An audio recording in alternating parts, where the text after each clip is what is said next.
Miles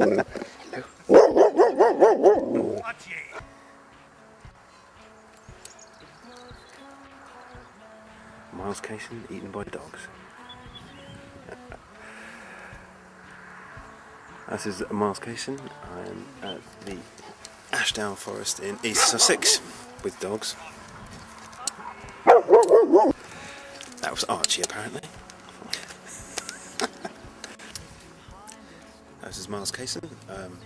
It's the 13th of November 2008, and I'm here in East Sussex in the Ashdown Forest near King's Standing, doing another blog. We were taking readings around this area over the last week or so. I found a couple of good spots, so I'm here to do a more detailed sweep and set up the camera for an overnight tonight and see what we get tomorrow. So I'm going to go down to the point, show a few sights, and take a few more readings. Kill that dog. Not really. Along these paths were the smuggling routes. Traders and privateers used to drop their stuff up in the wilds of the forest, out of reach of the local law enforcement. And people from the local towns would come across these bridle paths, and there are tunnels dug under here as well, to come and collect this illegal tax-free booty. A lot of bad things are done up here. Murder, suicides, lynch mobs. It's all very genteel now, but it wasn't always that way.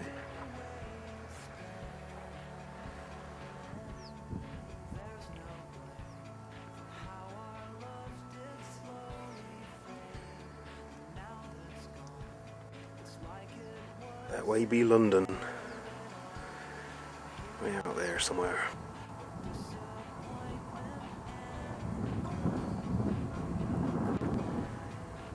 This is why I love it.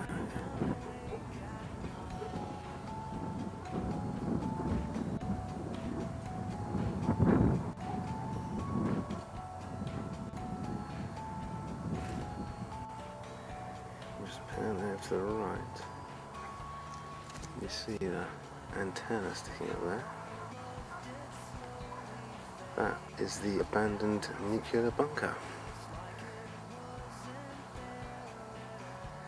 Up here there used to be a regional control centre. It's a massive underground bunker. It's about 12 stories deep, but the bottom 4 stories are flooded with water as an artificial reservoir. In the time of nuclear crisis, the cabinet would split up, with different members of the cabinet having direct authority control over certain regions. And that is where one of the members of the cabinet would come to become direct governor of the southeast region. It's disused now. It's in private hands. There's one very like it in Essex, which I've been to, which is creepy.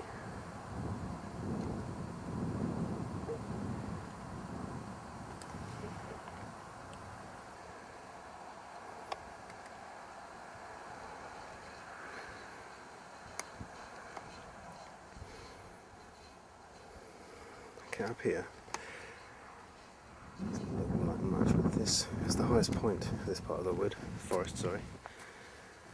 And this is where the hunting lodge was and the scouting posts.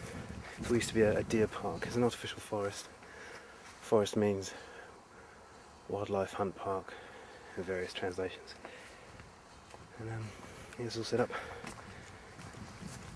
And we've got a lot of good readings across this little patch here, so I'm going to take some more detailed readings. See if I can find a decent place to set up the camera and leave the camera overnight with a couple of motion sensor triggers and an EM trigger, and see if we can pick anything up. It'll probably get a few foxes and deer. There's a lot of deer going through here, but hopefully we'll record something of interest.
there's a deer path running through there, sort of footprints, but it's really good reading straight across the middle. And it's fairly close to the car, only 200 yards away from the car park, so I might stay overnight in the car and check back every half hour or so.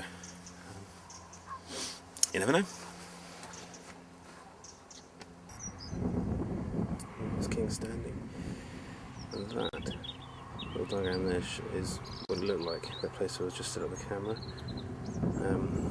I've marked out a spot, and I come back with some warmer clothes and some food and some soup for overnight. Park the camera just there, looking across this way.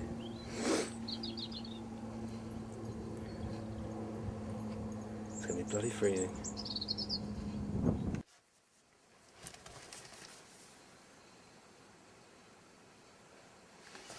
It's all steamed up.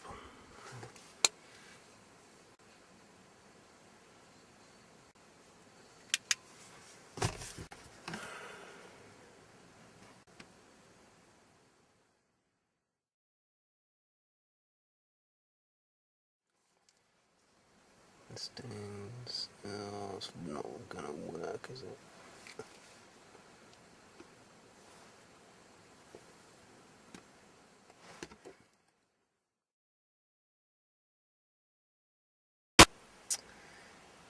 Well, you can probably tell this isn't the forest. Now, we've had a bit of a nightmare with the overnight. You can see the fog. I hope you can see the fog on there. Well, that's nothing compared to how bad the fog was up on the forest.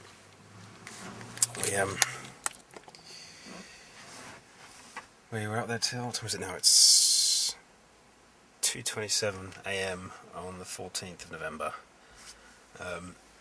The rain was so heavy up there that it actually shorted out a lot of our triggers and our meters, so we're getting false readings all over the place.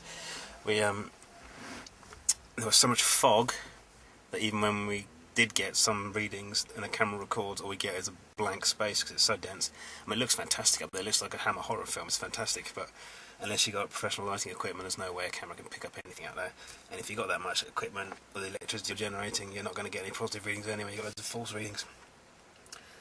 So we decided rather than risk the equipment getting any further damaged, we'd call it a day, because the only thing that were caught tonight was a cold. But all the notes we took, all the observations we made, the measurements we made, all the readings we took, means that that patch is already ready to go when the weather clears up and we can get down there again.